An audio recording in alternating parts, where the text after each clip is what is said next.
Hi there, I'm Sammy.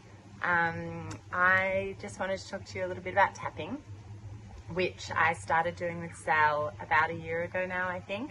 And I definitely came into it really skeptical.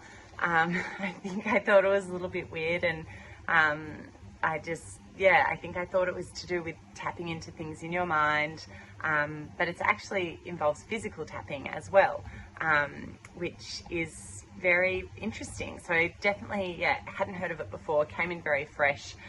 But I came in knowing that I wasn't actually in a great place with a few things in my life, and I really wanted to feel better. It was also confronting initially to work through the issues that I was having, but I knew that it was absolutely necessary.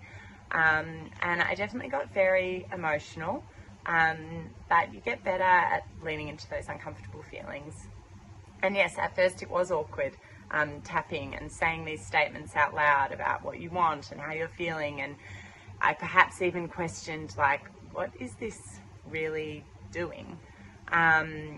But the tapping does start to become a lot more natural, and it's also quite simple, and it feels quite structured. Like the taps kind of signpost all these statements that and help you to absorb them and feel really supported.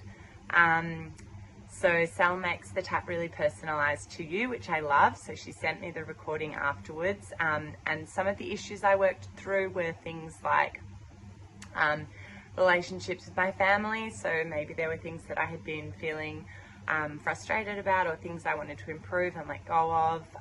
She created a tapping meditation on stress and anxiety, which I would listen to if ever I was feeling stressed or overwhelmed at work. We did one on letting go of past relationships, so that was something that was quite personal to me.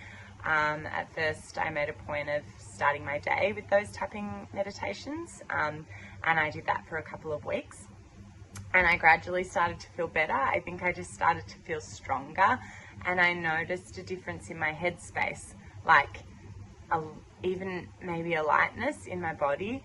And now sometimes when I get stuck in my head about these things in my life, I just get out my little 7-minute tapping recording wherever I am, and I listen and I tap the points on my body, and these prolonged feelings of suffering, they kind of just disappear. So I think I've learnt to relax and realize when something no longer serves me. I definitely find a lot of reassurance in tapping now. I feel like I have released a lot. The more I tapped, the more I thought, gosh, this is working better for me than any other therapy or any other meditation that I've ever tried before. So I would highly recommend. Thanks.